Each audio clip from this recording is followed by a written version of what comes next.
Hello everyone. Thought of a day. Don't complain about things you're not willing to change. Don't complain about things you're not willing to change. A wise man once faced a group of people who were complaining about the same issue over and over again. One day, instead of listening to the complaints, he told them a joke, and everyone cracked up laughing. Then the man repeated the joke. A few people smiled. Finally, the man repeated the joke a third time.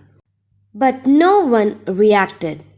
The man smiled and said, "You won't laugh at the same joke more than once.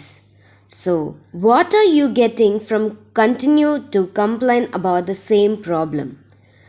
Don't waste your time complaining, expecting other people to continue to react to your complaints.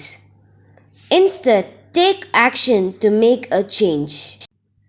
Smile and stop complaining about the things you can't change. Time keeps ticking whether you're happy or sad. So, don't complain about things you are not willing to change.